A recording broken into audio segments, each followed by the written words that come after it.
Master minds commerce చదవాలనుకునే 10th inter విద్యార్థుల తొలి ఎంపిక. నమస్కారం అమ్మ గారు. నమస్తే అమ్మా. ధనిష్ట నక్షత్రం వారికి జూలై నుంచి డిసెంబర్ వరకు మనం మాట్లాడుకుంటే 1, 2, 3, 4 పాదాల వారికి వారి యొక్క గుణగణాలు ఏ విధంగా ఉంటాయి అండ్ చాలా మంది కూడా కెరియర్ పరంగా, ఉద్యోగ పరంగా, ఆర్థికంగా కూడా ఎలా ఉండబోతుంది అని తెలుసుకోవాలి అని ఇంట్రెస్ట్ చూపిస్తూ ఉంటారు. అండ్ ఎస్పెషల్లీ వాళ్ళు ఎలాంటి విషయాల్లో జాగ్రత్త పడాల్సిన అవసరం ఉందంటారు? తప్పకుండా అండి. ధనిష్ట నక్షత్రము కుజుడికి సంబంధించినటువంటి నక్షత్రం అండి. అయితే దీనికి శాస్త్రములో చాలా ప్రాతినిధ్యం ఉంది. జనరల్ గానే ధనిష్ట నక్షత్రం వాళ్ళు వెరీ రఫ్ అండ్ టఫ్ గా, డేరింగ్ అండ్ డాషింగ్ గా, లేకపోతే దేన్ని అంటే సాహసోపేత నిర్ణయాలు తీసుకునే వాళ్ళగా, మంచి హార్డ్ వర్కింగ్ పీపుల్ గా, యంగ్ అండ్ ఎనర్జెటిక్ గా, లేకపోతే యాక్టివ్ పర్సన్స్ గా, ప్రతి దాంట్లోనూ కూడా ధనిష్ట నక్షత్రం వాళ్ళు చాలా బాగుంటారండి. అయితే ఈ ధనిష్ట నక్షత్రం 1, 2 పాదములు మకర రాశిలో సంచారం చేస్తుంటే 3, 4 పాదములు కుంభరాశిలో సంచారం జరుగుతూ ఉంటుంది. అయితే వీళ్ళ యొక్క చార్ట్ అనేటువంటిది మనం గమనించి గుణగణాలు అనేటువంటివి 1, 2 తర్వాత 3, 4 పాదాలు గమనించిన తర్వాత మనం మాట్లాడదామండి. మేజర్ గా 1, 2 పాదాల వాళ్ళకి ఏంటి అంటే ద ఒరిజినల్ ఫస్ట్ లార్డ్ వీళ్ళకి మకరం అవ్వడము, జనరల్ గా వెరీ హార్డ్ వర్కింగ్ అని చెప్పొచ్చండి. మనం చూస్తూ ఉంటాం ఫలితములతో సంబంధం లేకుండా దేన్నైనా సరే వెంటనే పని ఉందనగానే టక్కని పనిచేసి యాక్టివ్ గా చేసేటువంటి వాళ్ళు ధనిష్ట నక్షత్రం వాళ్ళు. అంటే వాళ్ళకి ఇంకా తారతమ్యములు ఏముండవు. కష్టంలో ఉన్నారంటే హెల్ప్ చేయడం, కష్టపడడం, పని చేయడం ఇలాంటి ఉంటుంది. జనరల్ గా వీళ్ళు హార్డ్ వర్కింగ్ అనమాట.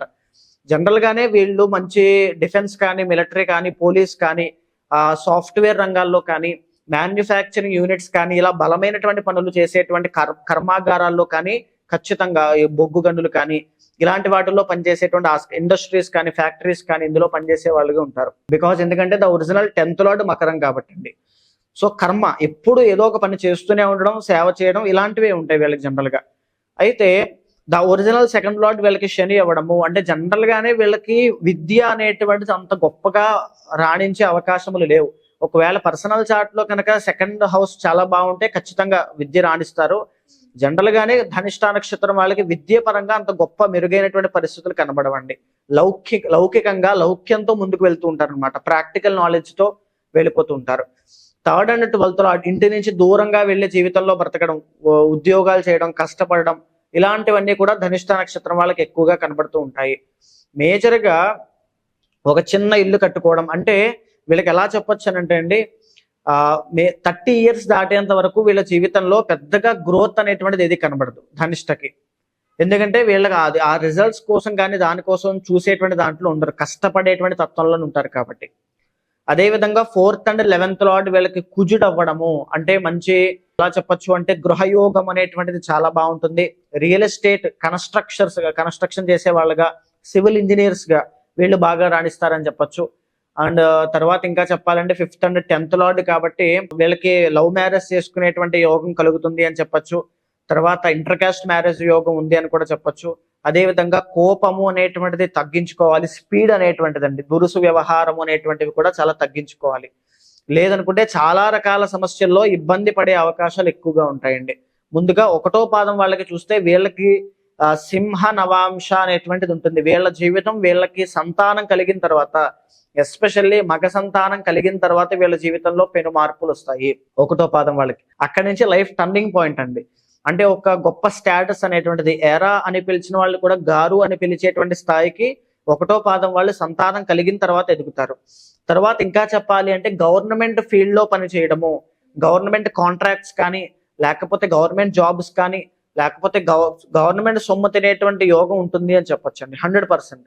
ఇంకా చెప్పాలి అంటే బంగారము వ్యాపారము, బియ్యము వ్యాపారము, తర్వాత ఐ సర్జన్స్ గా వ్యవహారం చేయడం వీళ్ళు ఉండడం కానీ, లేకపోతే కుజుడు కాబట్టి ఈ బిల్డింగ్ కాంట్రాక్ట్స్ కానీ వీటికి అంటే పెద్ద తరహా వ్యవహారంలో 1వ పాదం వాళ్ళు సంతానం కలిగిన తర్వాత చాలా మార్పులు వస్తాయి. తర్వాత 2వ పాదం వాళ్ళకి చూస్తే వీళ్ళకి కన్యా నవాంశ అనేటువంటిది ఉంటుంది. ఆరోగ్య సమస్యలు, తర్వాత శత్రుత్వము, అప్పులు, ఈ 3 జనరల్ గా 2వ పాదం వాళ్ళకి కొద్దిగా ఎక్కువగా ఉంటాయండి. అంటే ఛాలెంజెస్ అనేవి చిన్నప్పటి నుంచి కూడా స్టడీస్ పరంగా కావచ్చు, ఉద్యోగం చేస్తున్న అప్పులు, ఫ్యామిలీ నుంచే ఏదో ఒక దృష్టి ప్రభావం ఉందని, లేకపోతే వాళ్ళ దగ్గర నుంచి ఏడుపులు, శత్రుత్వం ఉందని, ఈ రకమైనటువంటి ఆలోచనలు చాలా ఎక్కువగా ఉండడం. తర్వాత ఏంటి అంటే బుధ నవాంశ అనేటువంటి ఉంటుంది కాబట్టి మెంటల్ టెన్షన్స్ అనేటువంటివి ఎక్కువగా ఉండడం, తర్వాత ఈ కోర్టు విషయాల్లో కానీ ఈ కేసు విషయాల్లో కానీ ఇలాంటి విషయాల్లో కాస్త నలిగిపోవడం, ఇలాంటివి కూడా ఎక్కువగా చూసే అవకాశములు ఉంటాయి. అంటే తప్పు లేకపోయినా సో దానివల్ల సో మాట అనేటువంటిది చాలా జాగ్రత్తగా పెట్టుకోండి. మీ మాట వల్ల చాలా ఇబ్బందులు వచ్చే అవకాశములు ఉంటాయి.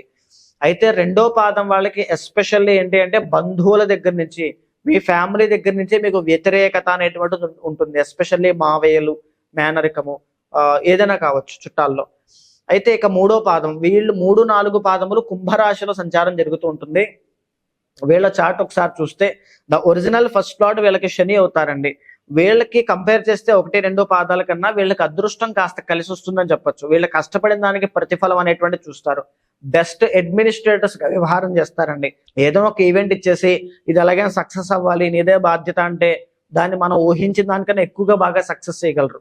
అంటే దేన్నైనా ఆర్గనైజ్ చేయాలి అంటే ధనిష్ఠా నక్షత్రం 3-4 పాదం వాళ్ళు, ఎస్పెషల్లీ 3వ పాదం వాళ్ళు అయితే అందంగా అలంకారములు అవన్నీ కూడా కలకట్టేటట్టుగా చేస్తారు. 4వ పాదం వాళ్ళు అయితే ఇంకా కష్టపడతారు విపరీతంగా. అంటే ఆర్గనైజేషన్స్ కానీ మ్యానుఫ్యాక్చరింగ్ యూనిట్స్ మెయింటైన్ చేయడం కానీ ఒక ఈవెంట్ ని సక్సెస్ చేయాలన్నా బ్యాక్ ఎండ్ లో వీళ్ళ సపోర్ట్ కానీ వీళ్ళ స్కిల్స్ కానీ చాలా బాగుంటాయి. అదే తరహా వ్యవహారం వీళ్ళ జీవితంలో కూడా అంతే అండి. వీళ్ళ జీవితంలో ఏదైనా నిలబెట్టుకోవాలన్నా కష్టపడాలన్నా అలాగే అందంగా అలంకారంగా చేసుకునే అవకాశాలు ఉంటాయి. వీళ్ళకుండే ప్రత్యేకమైనటువంటి గుణం కానీ బెనిఫిట్ కానీ ఏంటి అంటే వీళ్ళ చుట్టుపక్కన ఉండేటువంటి ఫ్రెండ్ సర్కిల్ కానీ లేకపోతే వీళ్ళ చుట్టుపక్కన ఉండేటువంటి వీళ్ళకున్న పరిచయాలు కానీ వీళ్ళకి చాలా బాగా ప్రయోజనకరం అవుతాయి 30 ఏళ్ళు దాటిన తర్వాత. అది కూడా 30 ఏళ్ళు దాటిన తర్వాత the original 2nd and 11th lord గురుడు అండి. అంటే ఎలా అంటే విద్యాపరమైనటువంటి ఉన్న ఇంట్రెస్ట్ ఉన్నప్పటికీ కూడా దాంట్లో రాణించలేకపోవడం, అంటే ఏదో విధంగా ఆటంకాలు అనేటువంటివి రావడం, డిస్ట్రాక్షన్స్ అనేటువంటివి రావడం, కానీ లైఫ్ లో డబ్బు అనేటువంటిది విపరీతంగా సంపాదిస్తారు వీళ్ళు. అండ్ ఇంకొక విషయము, ఈ ధనిష్ట 3-4 పాదం వాళ్ళు ఈ కేసులు కానీ దాంట్లో కానీ ఇరుక్కోవడం, ప్రమేయం లేకుండా, ఇందాక ఆల్రెడీ మనం మాట్లాడుకున్నామండి, వీళ్ళకి అది ఉంటుంది. సో వీళ్ళ ప్రమేయం లేకపోయినా వీళ్ళ దురుసు ప్రభావం చూసి వీళ్ళు ఏదో తప్పు చేశారు అనుకుంటారు, కానీ నిజానికి వీళ్ళు ఏమి చేయరు. ఒక ప్యూర్ అన్నమాట. కుజుడు అంటే అగ్నితత్వం, సో రక్తము కారకం, ప్యూరిటీకి స్వచ్ఛతకి చిహ్నం అనమాట. 3rd and 10th లార్డ్ వీళ్ళకి కుజుడు అవ్వడము ఎలాంటి వృత్తుల్లో బాగా రాణిస్తారు అంటే హార్డ్ వర్కింగ్ పనులండి. అంటే జనరల్ గానే సాఫ్ట్వేర్, ఇప్పుడు తరంలో మనం మాట్లాడుకుంటే కుజుడు అంటే సాఫ్ట్వేర్, పోలీస్, తర్వాత ఫైర్ ఇంజన్ డిపార్ట్మెంట్స్ కానీ లేకపోతే railway departments, electrical departments, civil engineers కావచ్చు, లేకపోతే డిఫెన్స్ కావచ్చు, పోలీస్, ఇవన్నీ కూడా బలమైనటువంటి పనులన్నీ కూడా వీళ్ళు సాహసం ప్రదర్శించి చేసేటువంటివన్నీ కూడా ఈ కుజుడికి సంబంధించినవి వస్తాయి. అలాంటి వృత్తుల్లో బాగా రాణింపు. అండ్ అడిషనల్ గా రియల్ ఎస్టేట్ కూడా అండి, భూ సంబంధిత, ఎందుకంటే కుజుడు భూమి పుత్రుడు కాబట్టి వ్యవసాయము, అగ్రికల్చర్ ప్రొడక్ట్స్ అమ్మడం ఇవి కూడా కావచ్చు. అయితే మేజర్ గా 4th and 9th లార్డ్ శుక్రుడు అండి. అంటే వీళ్ళకి రాజయోగ కారకుడు శుక్రుడు. వీళ్ళ జీవితంలో శుక్ర మహాదశ వచ్చినప్పుడు కానీ, శుక్రుడు యొక్క అంతర్దశ వచ్చినప్పుడు కానీ, గోచారంలో వీళ్ళకి శుక్రుడు కలిసి వచ్చినప్పుడు కానీ వీళ్ళ జీవితంలో ఒక లగ్జరీ అండ్ కంఫర్టబుల్ లైఫ్ ని బాగా చూస్తారని చెప్పొచ్చు. అండ్ ఆడవాళ్ళ వల్ల కూడా మంచి బెనిఫిట్స్ అనేవి వీళ్ళకి ఉంటాయి.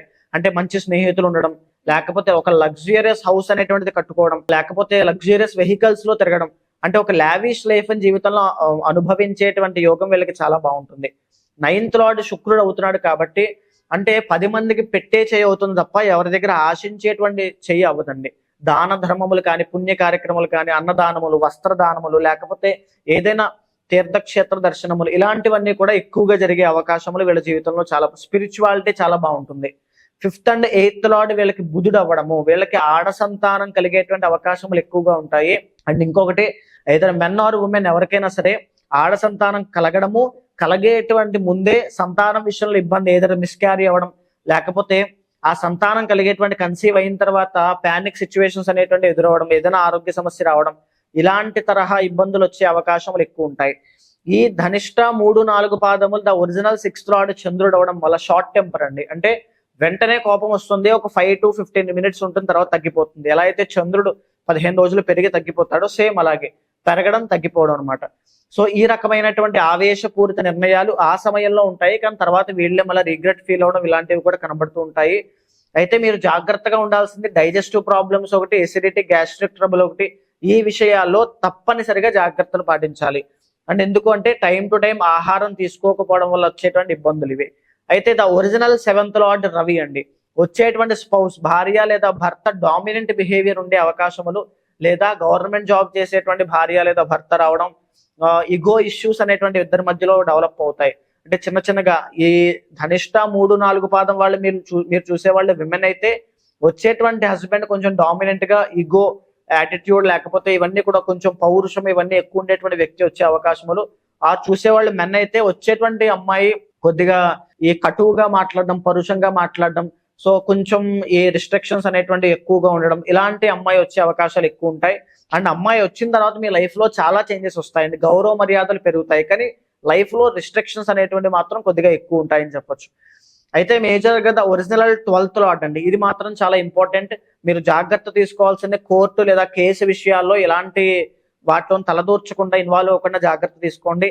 అండ్ రెండవది ఏంటి అంటే వెన్నుపూసకి సంబంధించినటువంటి ఇబ్బందులు, డిస్క్ ప్రాబ్లమ్స్ కానీ, సయాటికా కానీ, ఎస్పెషల్లీ డయాబెటీస్ కూడా కావచ్చు, బికాజ్ శని కాబట్టి. డయాబెటీస్ కానీ, లివర్ కానీ, కిడ్నీ కానీ, అంటే ఒక దీర్ఘకాలిక ఆరోగ్య సమస్య ఏదైనా ఒకటి ఎఫెక్ట్ అయ్యే అవకాశాలు ఎక్కువగా ఉంటాయి.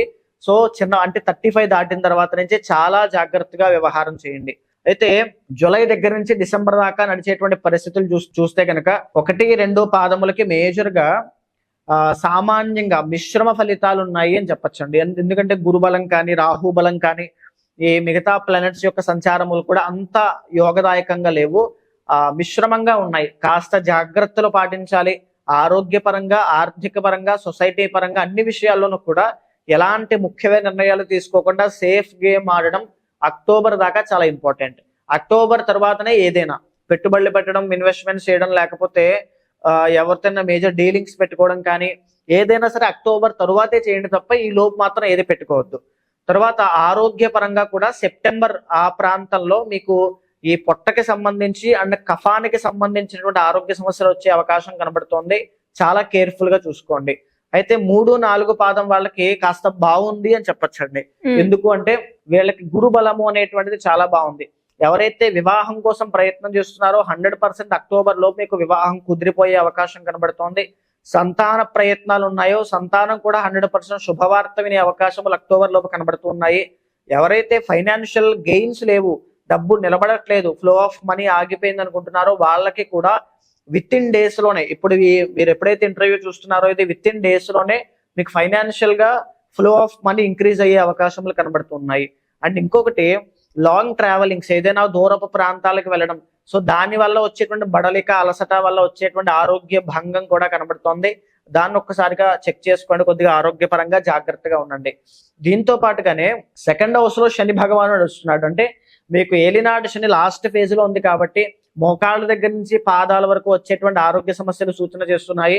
తర్వాత రుణ బాధలు, అప్పుల విషయంలో కాస్త లోన్స్, ఈఎంఐస్ కానీ ఈ విషయాల్లో జాగ్రత్తగా ఉండండి. అండ్ మోకాళ్ళ నుంచి పాదాల వరకు అని అంటే ఏదైనా ఒక పని మీద తిరిగి అలిసిపోయి ఆ పని అవ్వక వచ్చేటువంటి చికాకులు, తలనొప్పులు, లేకపోతే టెన్షన్స్ కూడా అవ్వచ్చు. కార్య సాధన కోసం ప్రతిరోజు హనుమాన్ చాలీసా పారాయణ చేయడం, ప్రతి శనివారము వెంకటేశ్వర స్వామి యొక్క ఆరాధన చేయడం చాలా గొప్ప ఫలితాలు ఇస్తుంది.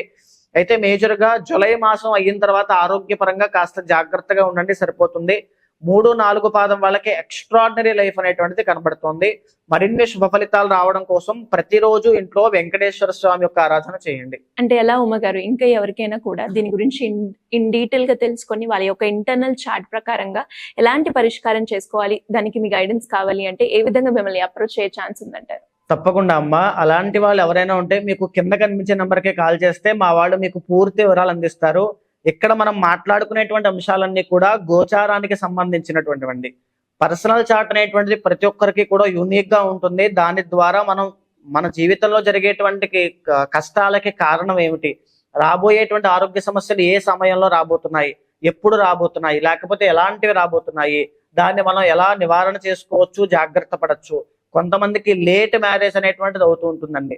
ఎక్కువగా శ్రవణ నక్షత్రం వాళ్ళు మ్యారిటల్ లైఫ్ లో ఇష్యూస్ వల్లనే అప్రోచ్ అవుతూ ఉంటారు, లేదా పీసీఓడి సమస్యల వల్ల సంతానం కలగక ఇబ్బంది పడుతూ ఉంటారు. అలాంటి వాళ్ళు ఎవరైనా సరే ఖచ్చితంగా మీ గోచారాన్ని, పర్సనల్ చార్ట్ ని సమన్వయం చేస్తూ మీ యొక్క పర్సనల్ చార్ట్ లో ఏవైతే దోషాలు ఉన్నాయో వాటిని క్లియర్ చేసి తప్పకుండా భగవత్ అనుగ్రహం కలిగేలా చేస్తాను. థ్యాంక్ యూ ఉమా గారు, థ్యాంక్ యూ సో మచ్. నమస్తే అమ్మా.